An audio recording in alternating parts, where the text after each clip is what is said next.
This conference will now be recorded.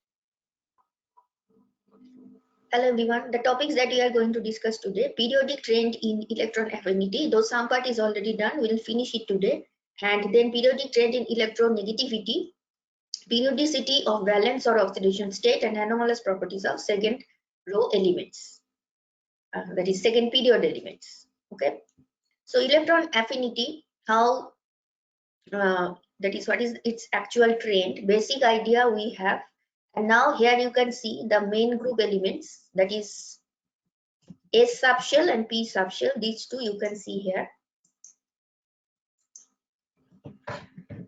Now all the elements that you are seeing, just below it there are some numbers written. So these are basically electron affinity. You can see most of the elements, the electron affinity is negative. Only in some cases it is positive. Okay, so here we will see for a particular period, if we consider, not just period, if we move subsequently starting from atomic number 1, that is starting from hydrogen, then you are moving helium, then lithium, that is we are moving according to atomic number, because in the x-axis you can see atomic number is given, and in the y-axis there is electron affinity. So how it is changing, that you can see. Also you can look at the values which is given here. Fine. So here this is the zone where it is negative, because it is 0, so it is somewhere it is negative. Fine. Now as you can see in all these noble gases, because we know for noble gases they do not want to disturb their fully filled electronic configuration, so that is why it will always remain in the uh, positive side. So electron affinity, these values, it will always be positive because it is endothermic process. Fine. Now for helium, then we have beryllium, then we have nitrogen. So there are some special cases where the value is basically positive. So here these values that you are seeing in this zone, that is actually the positive values. Fine.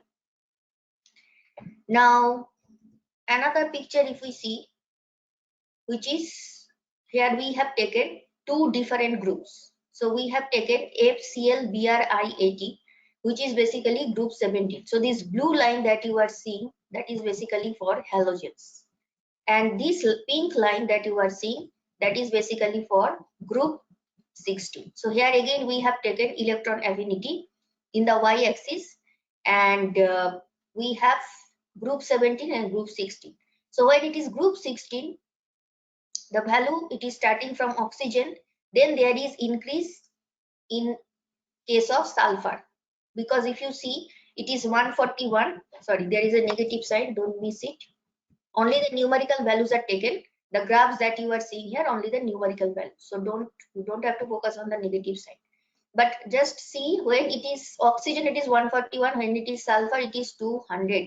So it is higher than that of oxygen. Here in these two picture, if you do not get that, it is not exactly matching, because here it is mentioned 200, it is not 200, it is something greater than that. So picture to picture there may be a little variation, but more or less the value is near about 200, and for oxygen it is 141, so it is somewhere here. So sulfur is having more electron affinity than oxygen, and then again it is decreasing. So we have chosen here these two groups. This is group 16, this is group 17. So for group 16 and 17, in both cases, just start from oxygen and fluorine. When you are starting from oxygen and fluorine and then you are moving to the next element, that is O2S and F2Cl, in both cases there is increase, 141 to 200, 328 to 349. But after that there is decrease, and that is actually normal observation.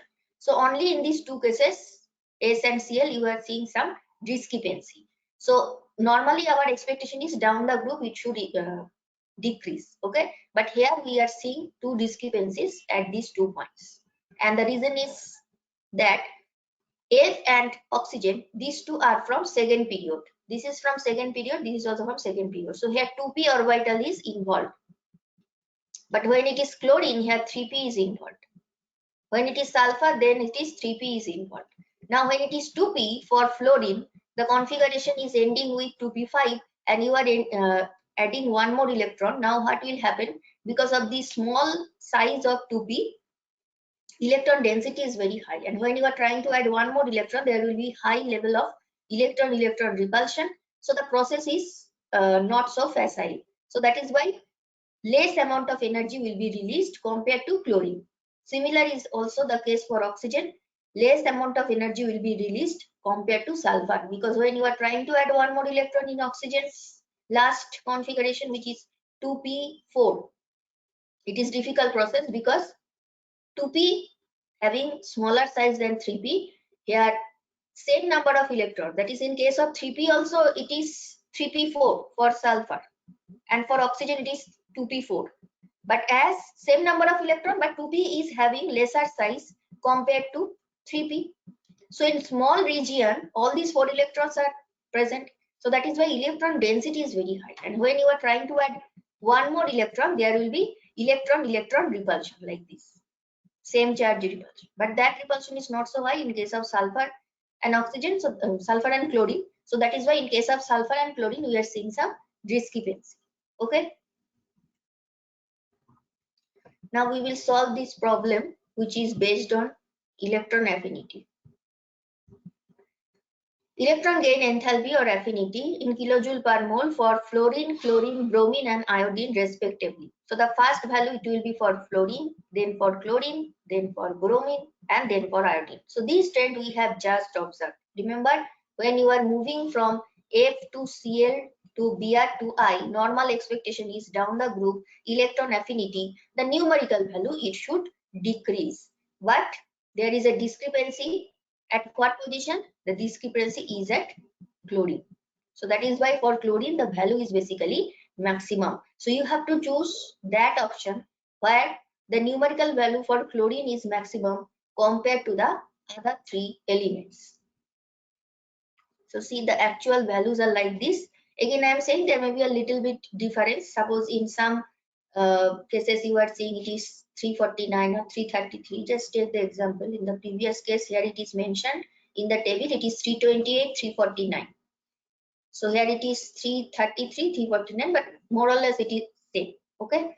So these are the values. So maximum value it will be for chlorine.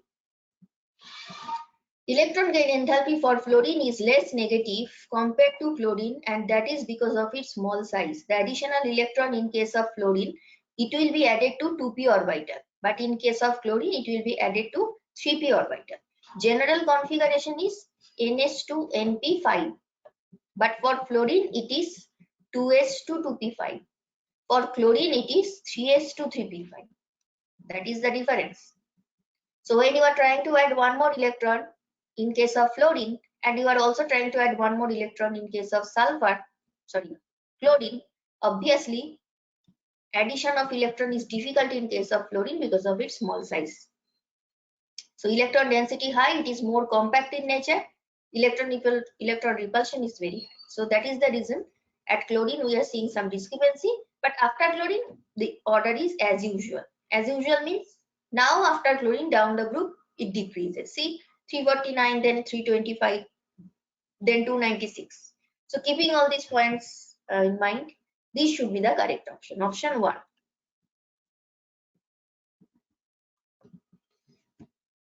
Next question. Within each pair of elements, that means here we have total 3 pairs. The first pair is containing F and Cl, the second pair is containing sulfur and selenium, and the third pair is containing lithium and sodium. Within each pair of elements, we have total 3 pairs respectively, the elements that release more energy upon an electron gain. Now it is indirectly asking in which case electron affinity value is maximum, because it is asking in other way, but actually it means the same thing. It is asking in what way? It is asking that release more energy upon an electron gain. That means that is the definition of electron affinity, the amount of energy released when you are adding one electron to isolated gaseous atom. So from each pair you have to choose one element. So the first pair we have F and Cl, right? And we know that between these two, just you have seen in the previous problem, between these two, chlorine is having more negative electron gain enthalpy or affinity, so that is why it will release more energy. So based on this, option 1 and 2 cannot be correct, right? Then we have the next pair, which is sulfur and selenium. Now for sulfur selenium, which is from group 16, we have the elements oxygen first, then sulfur, then selenium. Now the discrepancy is when you are moving from oxygen to sulfur, but after sulfur there is no such discrepancy. It is as usual, normal observation. So that is the reason between sulfur and selenium, sulfur will be having more negative electron gain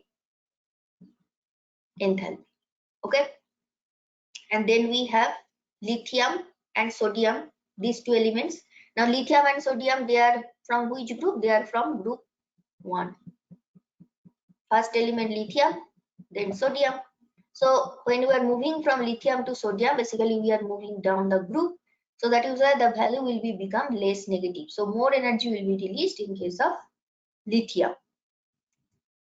So see, electron affinity for second period p block element, it is less than the third period p block element, and that we have seen in case of oxygen, sulfur, F and Cl. So oxygen and fluorine, these two are from second period, and sulfur and selenium, these two are from third period. Now that we know, so based on this, the electron affinity order for the first pair will be, it is high for chlorine. So this is the logic behind it. But for the other two pairs, I mean the pair sulfur and selenium, lithium and sodium, now this logic is no longer applicable. It is only for second period and third period p block element. Okay, that is when you are moving from O to S or you are moving from F to Cl. But for after that, for sulfur to selenium, that is usual, that is expected order. So that is why sulfur will be releasing more energy, and lithium and sodium, that is also same, because sodium is below lithium, so it will release less amount of energy. So if we are choosing what elements, we are choosing chlorine, then sulfur, and then lithium. So chlorine, sulfur, lithium, that is present in option 3. Okay, so that is why this is the correct option. After finishing periodic trend in electron affinity, next is periodic trend for electronegativity. Now what is electronegativity? It is defined as the relative tendency of an element present in a covalently bonded molecule to attract the shared pair of electrons towards itself. Suppose you have any bond between two elements and the elements are A and B. Now in these two atoms, they are covalently bonded. So the bond that I have just drawn, that is basically covalent bond. Now one electron is coming from A, another electron is coming from B. Now suppose A is more electronegative than B. So under this condition, now what will happen? In this picture, the first that I have drawn, you can see the electrons are equally far from A. It is not that the two electrons are close to B or close to A. Both are at proper distance. But if A is more electronegative, now what will happen? The electron density, it will come closer to atom A. So see, now the two electrons I have drawn closer to A. So that is the tendency of A, and this tendency is basically relative tendency, obviously, because it may be that A is now attached to other atom where it is C. Now if C is more electronegative than A, now what will happen? Now the electron density will be closer to C. So it is not a fixed property, it depends on with which element it is attached. Okay. So in this case, as C is more electronegative, electron density it is closer to C. So this relative tendency of an element when they are present in a covalently bonded molecule like AB or AC, as I have just drawn, to attract the shared pair of electrons towards itself. Fine. So this property, it is not a particular value, that is, it is not a fixed constant. Okay, in the previous case you have seen ionization energy, electron affinity, there are some fixed values, but it is not fixed, it is not constant. Its value may depend on the element with which it is covalently bonded. Though it is true that it is not constant, But for our convenience, there is a particular scale, because if we do not maintain any scale, it will be difficult for day-to-day life to explain their chemical properties or physical properties. Fine. So that is why, though it is not directly a measurable property and it is also not constant, it depends with which element it is bonded. Still, because of our convenience, there are a number of scales available to calculate its value. Though it is not a measurable quantity, but still we have to do it. Now, though there are different scales for measuring electronegativity, but the most widely used one, that is developed by Pauling. So in Pauling scale, if we consider electronegativity, now it will be having arbitrarily a value is assigned for fluorine, which is 4. Now, why we have chosen fluorine? Because fluorine is the most electronegative element in the whole periodic table. So keeping it as if it is a standard, which value we have arbitrarily fixed to it? It is the value 4. Remember, it is in Pauling scale, not just any scale. Now, the elements considered, that is the other elements considered, based on this value of 4, which is assigned to fluorine, the other elements we can assign some value. Okay. So the most widely used was developed by Pauling, who assigned arbitrary value of 4 to fluorine, the element considered to have high stability to attract. So this is the most electronegative element. Remember, the value 4 for fluorine, and it is the most electronegative element.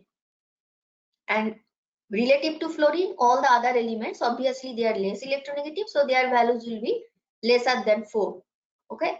The more less is the value, that means electronegativity is becoming lesser and lesser. So based on this electronegativity value, the other elements now we can calculate their electronegativity. Electronegativity is inversely related to metallic properties. So that is the reason, if you take any elements that are metallic in nature, you will see their electronegativity values are very less. And if you consider non-metals, their electronegativity value will be very high, just like fluorine, oxygen. Now, what about noble gases? Noble gases, we know they are very inert in nature. Their configuration is fully filled. They are stable. They don't have any tendency to attract electron or to give electron. So they are inert. So that is why they are assigned as value of 0 electronegativity. This electronegative value, they play an important role in predicting a nature of bond. Now, what it means actually, how we can get some idea about the nature of bond. So in this case, if suppose A and B both are having very close electronegativity value. Suppose one is 2.3, another one is 2.4. So these two values are very close. Now what will happen? The electron density, it will be in the middle position. But suppose A is having very high electronegativity difference compared to B. Higher is the difference. Now the electron density will be closer to that particular atom. Now what is happening? When the electron density it is shifting towards a particular side, negative charge density will be higher towards left hand side and positive charge will be developed in the other side. Though I am not saying it is fully developed negative charge or fully developed positive charge, but still there will be some more negative charge density in the left hand side because A is pulling the electron density. So as a result, now the bond will be polar in nature. But in the first case where electronegativity values are same, more or less same, now there will be some non-polar nature because electron density it is not moving towards any particular direction. But when they are moving towards any particular direction, there will be some polarity. So in this way, if you know the electronegativity values for the two atoms that are involved in covalent bond, you can have some idea what should be the nature of this bond, whether it will be non-polar in nature or whether it will be polar in nature like this. These informations are very important. Now, what about the trend? When it is period, you are moving across the period from left to right, then electronegativity increases. And it is directly related to the atomic size also, because when atomic size is becoming smaller and smaller, now the nucleus that will be more closer towards the electron density. Okay, because size is small. So it can draw the electron density towards itself very easily. So that is why it has direct relationship with the size. So across the period it increases. But when you are moving down, it decreases because atomic size now increases. And you can also consider from another point of view, another logic is that when you are moving down, you are having more metallic nature. Just consider this group where we have taken group 1 element. So you are moving from lithium to sodium to potassium to rubidium to cesium. So you are moving from second period to third period to fourth period. In this way, when you are moving down, what will happen? Now electronegativity decrease because metallic nature is increased. So lithium is less metallic than sodium. Sodium is less metallic than potassium. So metallic nature is increasing. Electronegativity value that will also decrease. The electronegativity value of the S block elements. Here we have taken group 1. There is another group in S block which is group 2. So they show the expected decreasing order in a group. Now except group 13 and 14. Except these two groups, all other p block elements follow the expected decreasing trend. So in group 13 and 14 there is some discrepancy, but all other p block elements there is expected decreasing trend. Fine. Now what about period? Electronegativity values. Here we have taken all the second period elements. See, we have taken lithium, beryllium. So atomic number is increasing from 3 to 4 to 5, 6, 7, 8, 9. So there is smooth increase because across the period electronegativity increases. That is already mentioned here. So that is why there is a smooth increase when we are moving from left hand side to right hand side.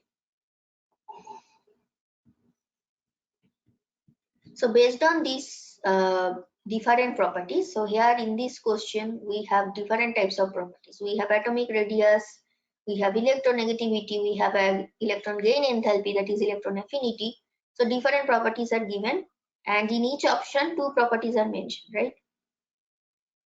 So what you have to do, the properties in general that decreases and increases down a group in the periodic table respectively.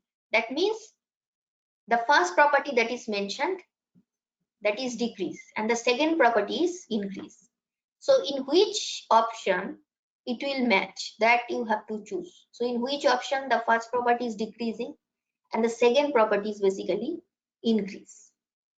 If both are decrease or both are increasing, that will not be the correct option. Now see the first option, it is atomic radius. Now down a group atomic radius increases, it is not decreasing. So it is increase. And electronegativity, what we know, down the group decreases. So this is not correct option because it is not matching with the statement that is given. Now what about electron gain enthalpy? When you are moving down, electron gain enthalpy decreases. It is true. What about electronegativity down the group? That is also decreased. So it is also not matching. Come to the third option. Down the group, electronegativity decreases. What about atomic radius? Increases. So now this is matching, right? But we will also check the last option. Down the group, electronegativity decreases. And down the group, electron gain enthalpy, that is also decreasing. So this is also not correct. So considering all these factors, option 3 should be the correct option.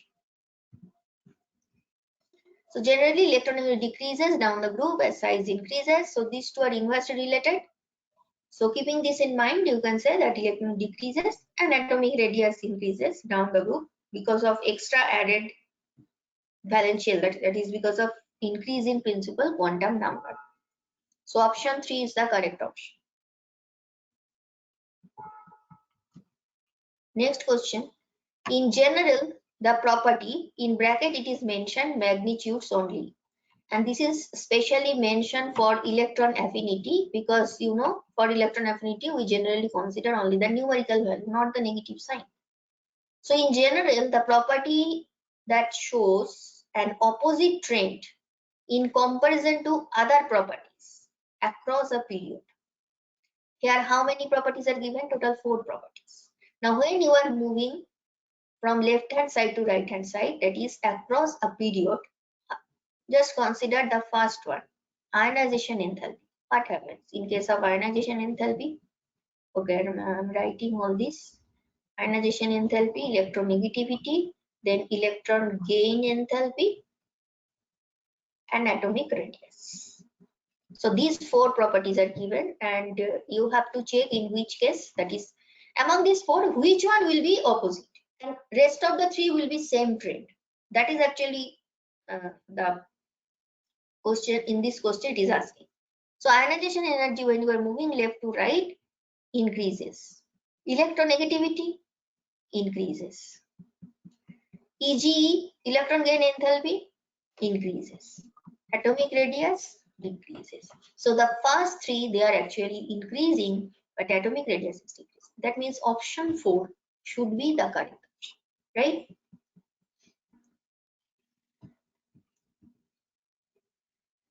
Now this question is assertion reason type of question. Two statements are given.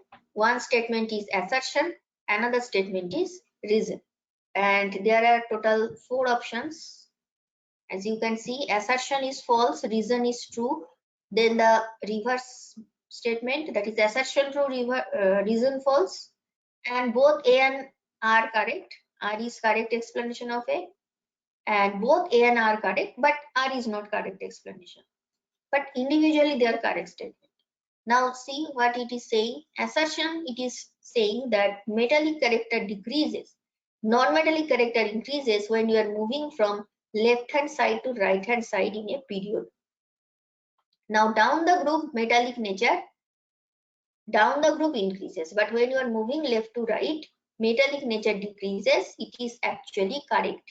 What about non-metallic nature? Left to right, non-metallic nature increases. So as a whole, that is, you have to consider both these facts. If it is partially true, suppose metallic character decreases, that is fine. But suppose instead of increasing, non-metallic character increasing, if it is mentioned non-metallic decreases, that then it is partially correct statement. In that case, you have to consider it as if it is incorrect. But in this case, it is fully correct. So assertion is true. Fine. What about reason? In reason, first you have to check whether it is correct or incorrect. Because if it is correct, then only you have to next find whether it is correct explanation or not. But if it is not correct, no question that the next question doesn't arise whether it is correct explanation or not. So see what it is saying actually. It is saying that it is due to increase in ionization enthalpy and decrease in electron gain enthalpy when one moves from left to right. So the first statement assertion, that is also left to right. So what is happening from left to right? It is true that there is increase in ionization enthalpy. That is true. So this part is, I'm writing here T. It is true that left to right ionization enthalpy increases. But what about gain and electron enthalpy? It is not decreasing, it is also increasing. So this part of the statement is false. So it is partially correct. So as a whole, it is not correct. So reason is true, false, but assertion is true. So see, from left to right, periodic table, metallic nature decreases, non-metallic nature increases. And it is because of what? It is because of increase in ionization enthalpy. As there is increase in ionization enthalpy, that means metallic nature is gradually decreasing and non-metallic nature increases. And that is because of increasing electron gain enthalpy. That is, the electron addition process becomes more and more facile as you move from left to right. That is why non-metallic character increases. So this is the actual reason. Both increase. The first increase in enthalpy, that is the logic for metallic character, why it is decreasing across the period. And the second part, that is increase in electron enthalpy, that is the logic why non-metallic character is increasing. So this is the actual explanation, but that is not mentioned in the question. So that is why A is true, but R is false. So this second option should be the correct option. Fine.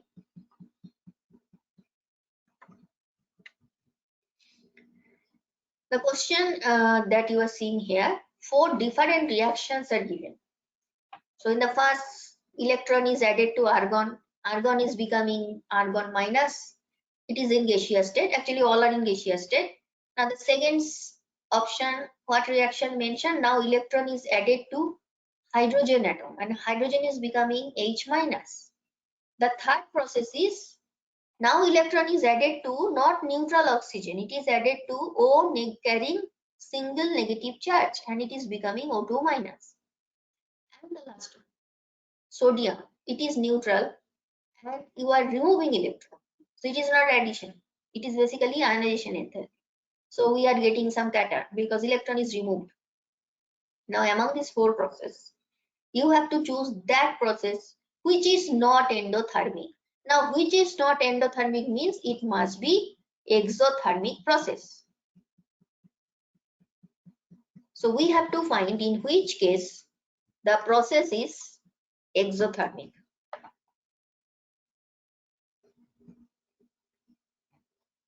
Okay, now come to one by one. The first one, argon, it is noble gas and they are having no tendency to gain electron, or when you are trying to remove electron, that is also difficult process. So both addition and removal of electron, everything is difficult. So this cannot be exothermic. Exothermic process means something natural which can occur very easily, but in this case it is not occurring very easily. It is energy requiring process, so that is why it cannot be exothermic process. Now the second one, you are adding electron to hydrogen and it is becoming H minus. Now if you are having any doubt, just keep it like that. Come to the next one, O minus. Now we know that oxygen is having good electron gain enthalpy. The value is that is large because it is non-metallic in nature. But see, it is not neutral oxygen. It is already having some charge and then again you are adding some electron. So there will be some electron-electron repulsion. It is not basically electron gain enthalpy, because if you consider electron gain enthalpy definition, it is the amount of energy released when you are adding electron to gaseous isolated atom, not ion. But here it is oxygen minus. It is already carrying negative charge. So here, though it is electron addition and you are getting O2 minus, double negative, it is not electron gain enthalpy. So this is also, it is not very facile process because it is already carrying negative charge and then again you are adding one more electron. There will be some similar charge repulsion. So this cannot be facile process. And the last one, it is ionization enthalpy, which is always positive. So it is actually endothermic. So this is also not exothermic, right? So only one option is left. So for the first one, electron gain enthalpy for noble gases, it is always positive because of that stable configuration. Second one, now this is negative. So this is actually the correct option. This is endo. The third one, second Eg. It is not direct Eg. It is as if second Eg. But that is always positive. Though I have not mentioned about second Eg. In case of ionization energy, you have seen it is clearly mentioned when I have discussed it is ionization energy 1, 2, 3, 4, but which is gradually increasing. But electron gain enthalpy, the first one, it is in most of the elements it is negative, but when you are trying to add forcefully another electron, now it will always be positive because this is not facile process. It is already carrying negative charge. Again, you are adding one more negative charge. So that is why it is always positive. So this is also endothermic. And the last one, ionization energy of any atom, whatever atom you choose, it is always positive. So this is also endo. So this option 2 should be correct.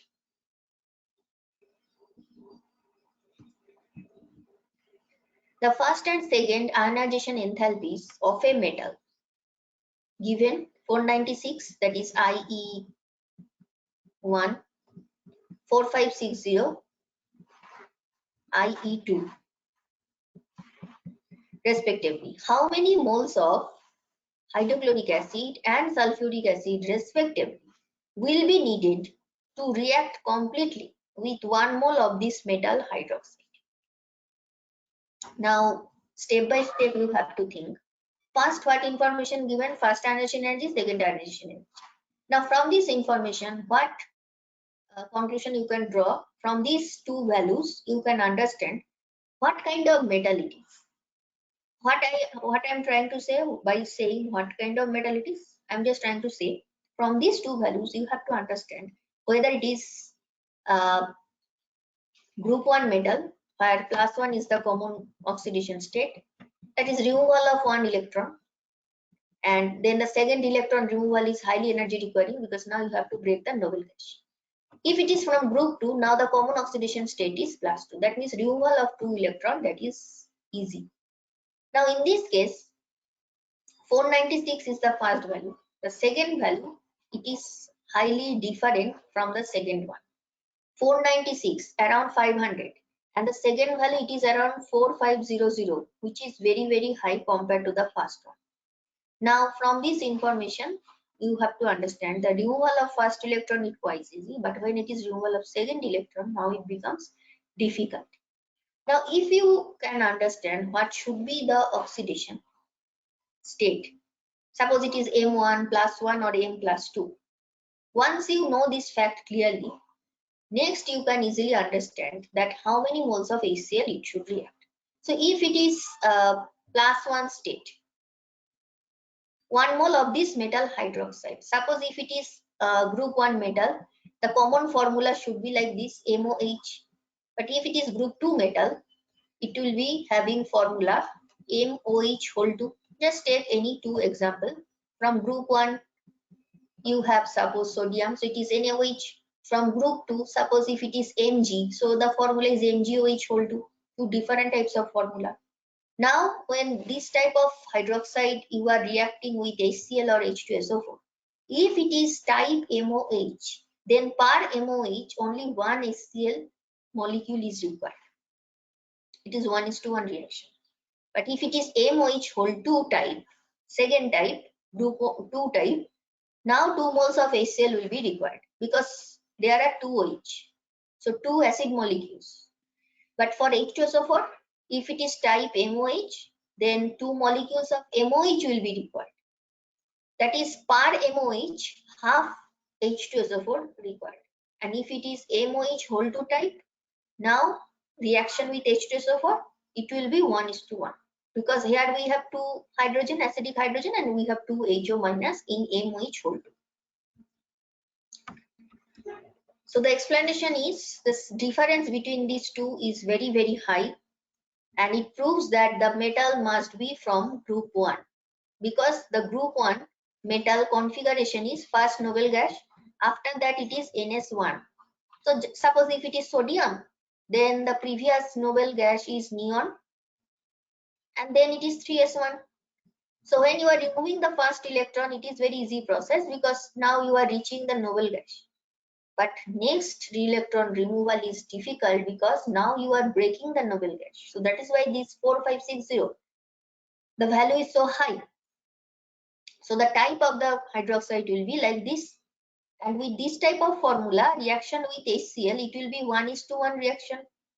But reaction with H2SO4, there is only one replaceable OH. But in H2SO4, there are 2 OH acidic hydrogen. So per MOH, you just need half mole of H2SO4. So when you take 1 mole of metal hydroxide, moles of HCl required is 1, but moles of H2SO4 it is 0.5. And as there is respectively, first it is mentioned HCl, then H2SO4. So the answer should be first 1 and then 0.5. That is this one. Fine.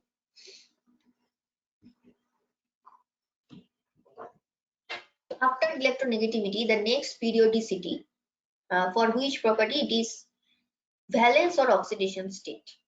Now, valence and oxidation state, more or less, they mean the same thing. If you know valence, you can easily predict oxidation state and vice versa. So what is valence or valency? It is the combining capacity relative to hydrogen. That is with how many hydrogen it can combine.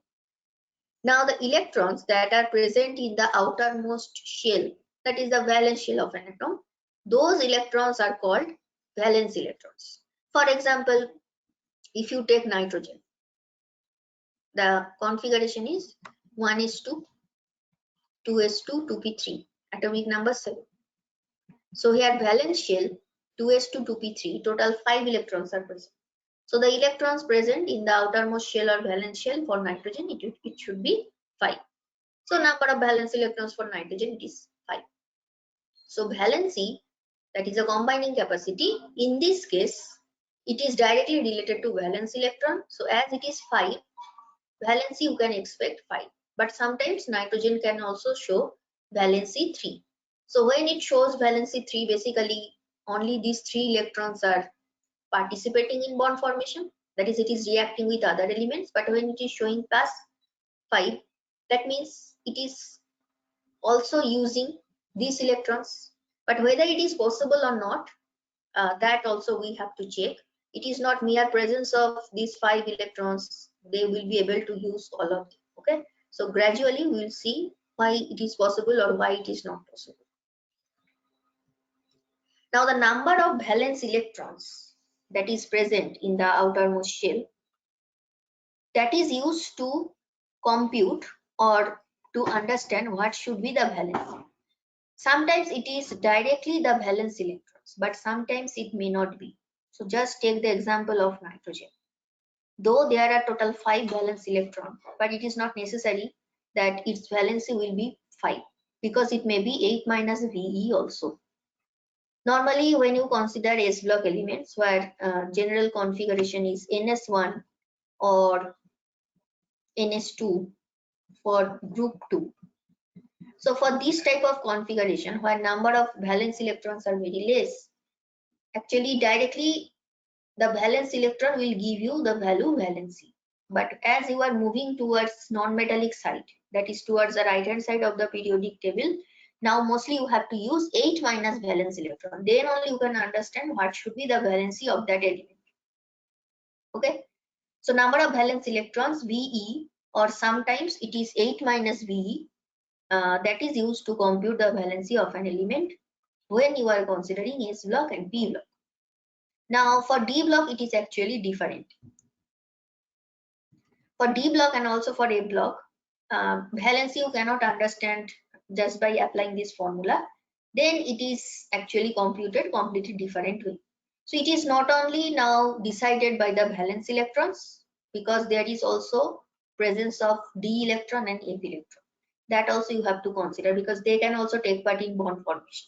So we are not going to that discussion. That is completely different. D block, A block, there is separate unit where detailed discussions are done. But when we are considering general trend, I mean the periodic trend for different properties, normally we consider main group elements, that is S block and P block.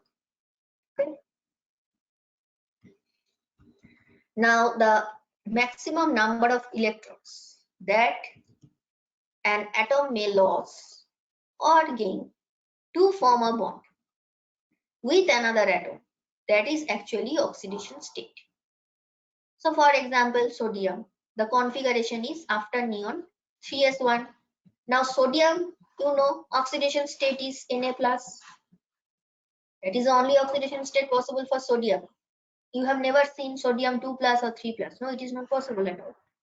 So only oxidation state possible is +1. And how you are getting this? Because you know it can lose only one electron and it can form this type of cation.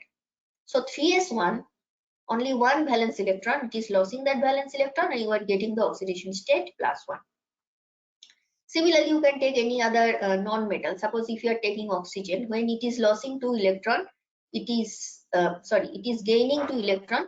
Now it is having configuration from 2s2 to p4, that is outermost configuration. When it is gaining 2 more electron, now it is reaching the noble gas configuration, which is 2s2 to p6.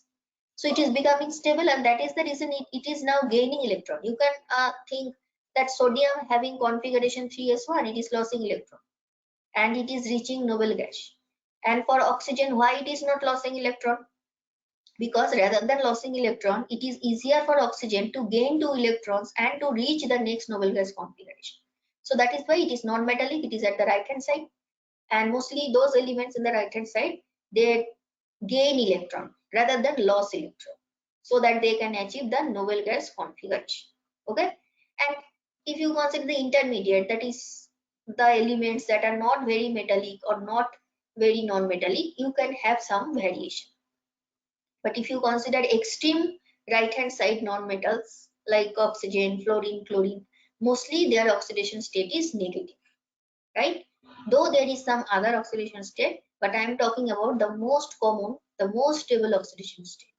So for oxygen, fluorine, chlorine, it is negative. For oxygen, it is -2. For fluorine, chlorine, it is -1. Okay. So in this way, you can understand what should be the oxidation state. First, you have to check how many electrons it is gaining or losing. So that is actually the oxidation state.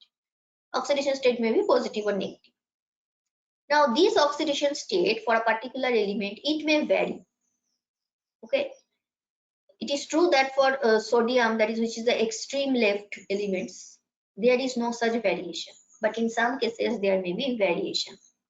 So oxidation state of an element in a particular compound, it is the charge that is present on the atom as a result of gain or loss of electrons based on electronegativity. Now you can say that in this statement that is written here, it is saying that loss or gain. Now loss or gain means what? One atom will be positive, another atom will be negative, right? But see, that is possible only where it is ionic bond. But sometimes it may be that there is atom A and B and there are two electrons present. It is not ionic, it is normal covalent bond. But there is obviously one element will be having more electronegativity.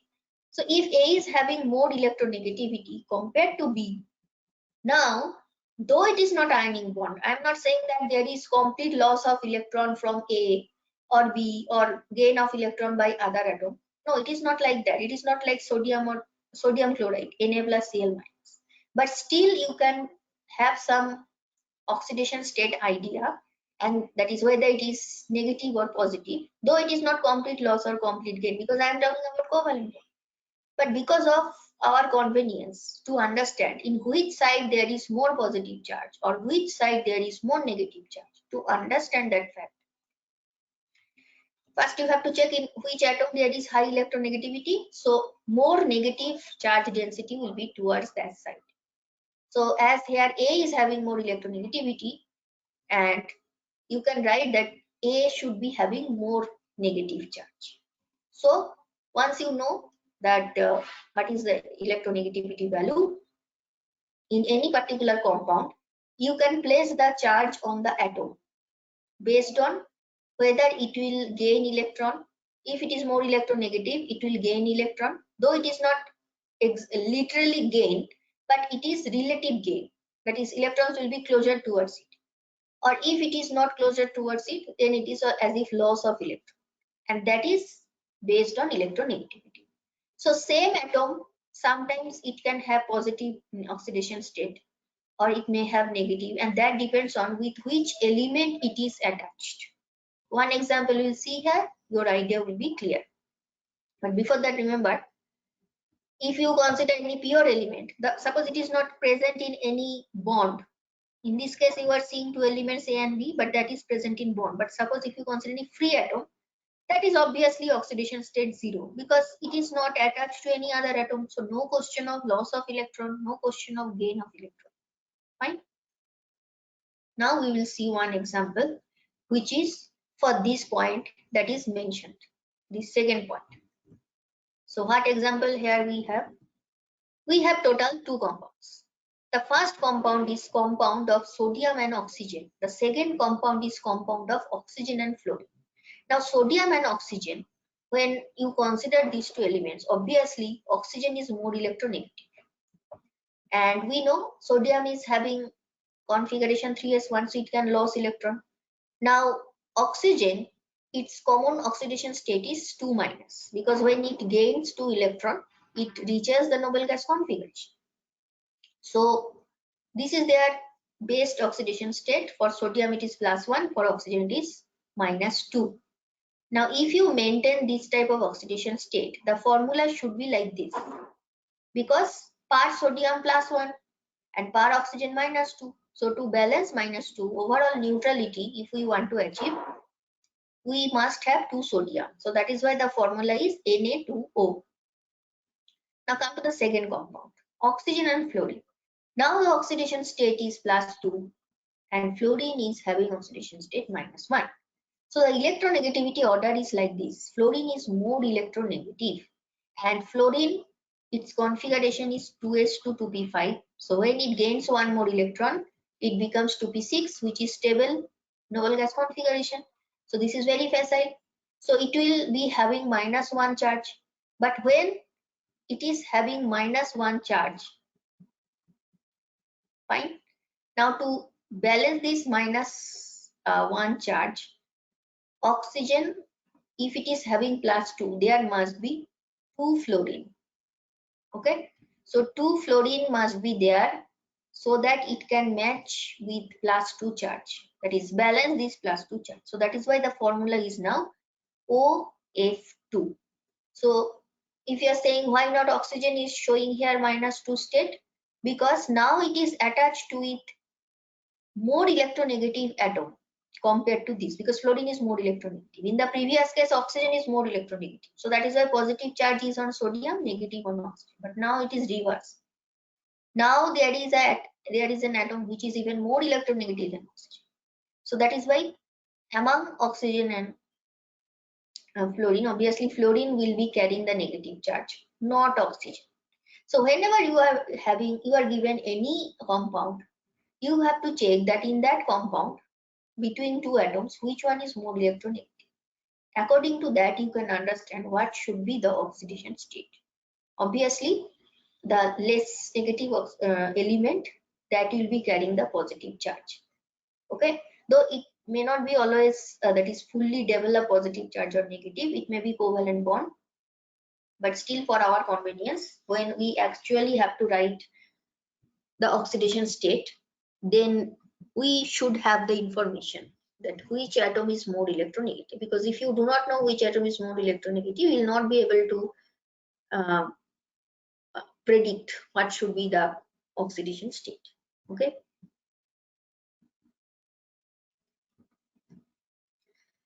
as the number of valence electrons remains same for the elements in same group, that we know. For any particular group, there is a common format for electronic configuration. For example, if it is group 2, common format is after noble gas, it is NH2. Fine. So that is the reason when you are moving down, if you want to know what should be the effect on oxidation state, actually it should remain same. As long as the electronic configuration, that format is same. So that is why maximum valence remains the same. Now this statement, that is the first statement, it is exactly followed by the S block elements, that is group 1 and group 2. You will always see in group 1, when you move from lithium, sodium, potassium, there is only one oxidation state, which is +1. Similarly for group 2, there is one oxidation state, which is +2. But what happens in P block, you will get some variation. It is true that there is some fixed oxidation state for any particular period. So for group 1 and 2, what you have seen, here oxidation state common is +1, this is +2. But when you are moving to P block, that is now you have group 13, you have 14, up to 18 noble gas. Now what will happen? For each group, there is a common oxidation state.